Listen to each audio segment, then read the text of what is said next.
कंचन के बेटे ऋषि की शादी कहीं नहीं हो रही थी। एक तो ऋषि मोटा, ऊपर से कमाई भी कोई खास नहीं। लेकिन कंचन को तो शौक था मॉडर्न बहू लाने का, और उसे एक दिन ऐसी लड़की मिल भी जाती है।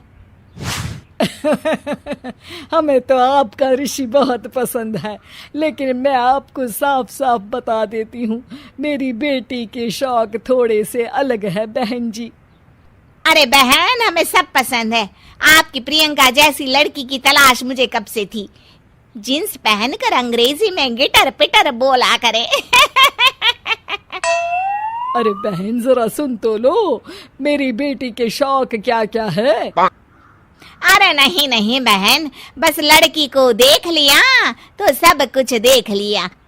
आप ना शादी की तैयारी करो, और वो जरा सामान की लिस्ट भी दी है ना मैंने। हाँ बहन जी, सारा सामान शादी से एक दिन पहले ही आपके दरवाजे आ जाएगा।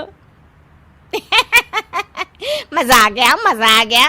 अब तो बस आप शादी की तैयारी करो। प्रियंका के माता पिता के जाने के बाद कंचन का पति उससे कहता है, अरे भाग्यवान, तुम तो कुछ ज्यादा ही जल्दी दिखा रही थी शादी की। अरे बोलने तो देती, लड़की की माँ क्या बोलना चाह रही थी। अरे आप चुप रहिए जी, कुछ पता भी है आपको, बस मुफ्त में बोले जा रहे हैं। मेरी दोस्त शशि की बहू देखी, लंबी पतली और पढ़ी लिखी, हजारों में कमाई और संस्कारी भी। अरे पर जब वो मेरी बहू देखेगी तो जल भुन जाएगी। लेकिन तुम तो शादी ऋषि के लिए कर रही हो ना, या शशि के लिए? तुम्हारा लड़का कुछ कमाता भी नहीं है, और शरीर भी भगवान की दुआ से फूलता ही जा रहा है। फिर बोले आप हैं? फिर बोले आप? मैंने कहा ना, प्रियंका जैसी जींस पहनकर अंग्रेजी झाड़ने वाली बहू किस्मत वालों को ही मिलती है। चुप रहिए आप।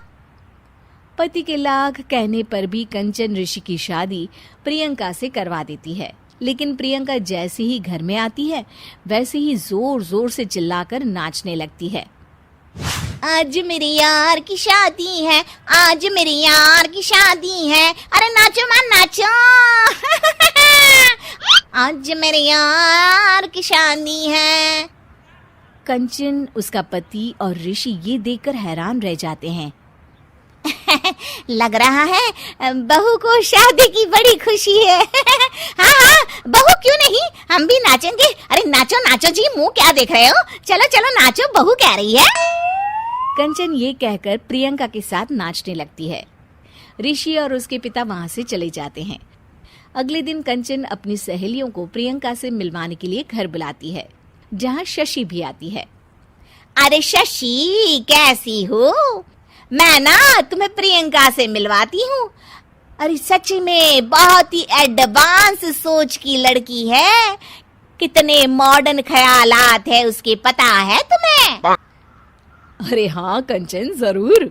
बच्चों की शादी अच्छी ही होनी चाहिए, और वैसे भी तुझे तो शुरू से ही ऊंचे ख्याल की बहू चाहिए थी।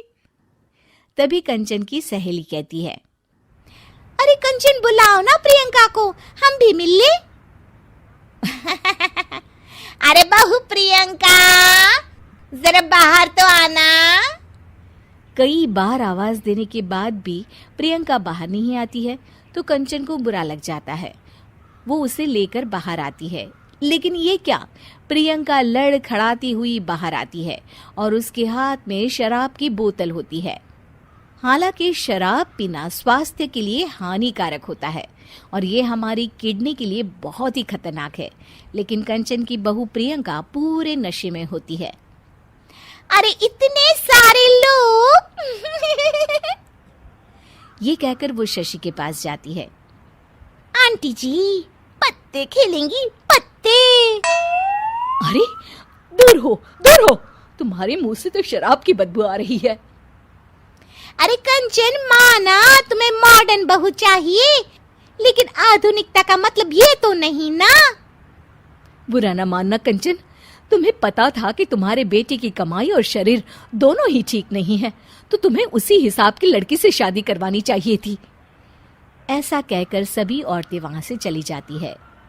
तभी प्रियंका की माँ कंचन के घर आती है। अरे बहन जी, बड़ी चालाक निकली आप तो। बिना बताए अपनी पियक्कड़ बेटी मेरे लायक बेटे के गले में बांध दी। आय हाय, बड़ी आई बिना बताए। उस दिन जब मैं ये बात बता रही थी तो तुम तो सुनने को भी तैयार नहीं थी। अब भुगतो तुम। ये कहकर वो वहां से वापस चली जाती है। सबके जाने के बाद कंचन अपना सर पकड़ लेती है। हाय रे, आधुनिकता की अंधी दौड़ में मैं अपनी संस्कृति ही भूल बैठी थी। अब तो राम ही बचाए मुझे।